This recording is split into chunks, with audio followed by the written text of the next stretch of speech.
Assalamualaikum. I am Uruj Zahra, your English language instructor. I hope you all are well. I welcome you at my YouTube channel and I really love your support because you are watching us from the different region as well as our subscriber also getting increased.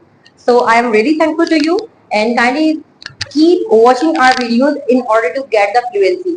और इसके साथ ही अगर आप हमारे channel पर नए हैं और अब तक सब्सक्राइब नहीं किया है तो हमारे चैनल को सब्सक्राइब कर लें, साथ ही बेल आइकन को भी प्रेस कर लें ताकि हर वीडियो आपको मिल सके।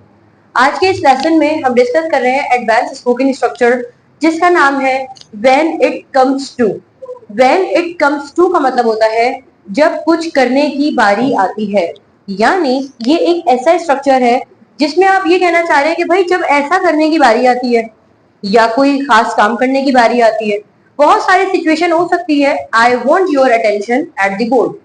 When it comes to, when it comes to खुद एक ऐसी सिचुएशन है कि व्हेन का लफ्जी मतलब है जब। इट कम्स टू, इट क्योंकि इट है इसलिए वर्ब कम जो है इसलिए यहाँ पर एस आया है according to present simple rule. When it comes to, to के बाद हमेशा वर्ब की फर्स्ट फॉर्म आती है। व्हेन इट कम्स टू के बाद मैंने वर्ब लगाना है, इसके बाद कोई मेरा सेंटेंस आएगा, यानी कोई काम करने की बारी आती है। जब भी कोई खास काम करने की बारी आती है तो आगे से क्या हो जाता है ये हम आज की इस वीडियो में देखेंगे। एग्जाम्पल्स आपके सामने लिखी हैं। When it comes to fight, भाई जब भी लड़ाई करने की बारी आती है, जब भी किसी को जवाब देने की बारी आती है, जब भी किसी से अब वक्त है कि भाई उनसे हिसाब लिया जाए, when it comes to fight, you run away. Run away का मतलब होता है भाग जाना यानी फरार हो जाना। When it comes to fight, you run away. कि जब भी भागने की यानी जब भी मौका होता है कि यार अब लड़ाई करो, उनसे बात करो, खुद बैठकर उनसे हिसाब करो, तो आप भाग जाते हो। When it comes to fight, you run away. When it comes to support me, जब मुझे सपोर्ट करने की बारी आती है, यहाँ पर सब्जेक्ट हमारा सिर्फ इट है, लेकिन ऑब्जेक्ट में वो इंसान आ रहा है जिसके साथ बात हो रही है। When it comes to support me, जब मुझे सपोर्ट करने की बारी आती है, यानी जब ऐसा मौका आता है कि मुझे सपोर्ट किया जाए, they start humiliating. Start humiliating का मतलब होता है बेइज्जती करना शुरू कर देना। यानी अगर मैं कहूँ कि they humiliate, वो बेइज्जती कर देते हैं, लेकिन अगर मैंने कहा कि दे स्टार्ट ह्यूमिलिएटिंग, कि वो लोग बेइज्जती यानी तजलील करना शुरू कर देते हैं। When it comes to move on, move on का मतलब होता है जिंदगी में आगे बढ़ जाना। कोई आपके साथ खुदा ना खास्ता हादसा है, कोई वाकया है, कोई ऐसी याद है जिससे आप नहीं निकल पा रहे हैं। When it comes to move on, उस याद से छुटकारा पाने के लिए जो एक अमल होता है उसको मूव ऑन कहते हैं। When it comes to move on, she recalls the past, कि भाई जब भी आगे बढ़ने की बारी आती है वो तो अपना माजी याद करने बैठ जाती है। She recalls the past, तो अपने माजी को लेके बैठ जाती है। When it comes to attend the wedding ceremony, कि जब भी शादी में जाने की बारी आती है, you denied।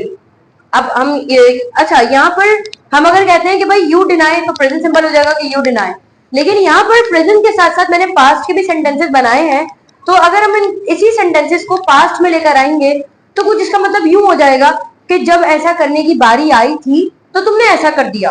प्रेजेंट में तो इट के साथ हम कम्स लगा रहे हैं, लेकिन पास्ट में इट के साथ क्या आ जाएगा, केम आ जाएगा।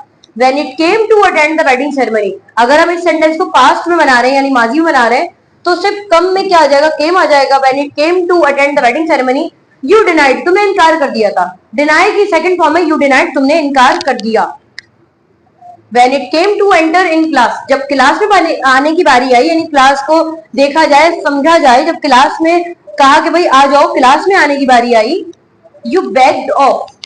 begged off का मतलब होता है मुकर जाना, किसी कही हुई बात से, किसी किए हुए अमल से पीछे हट जाना, बैक ऑफ। तो पास्ट हो गया इसलिए बैक्ड ऑफ आ गया।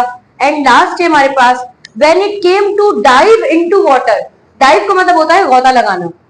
जब भी गौता लगाने की बारी आई, क्योंकि अब हम माजी की बात कर रहे हैं क्योंकि यहाँ से हमारे सेंटेंसेस पास्ट के हैं।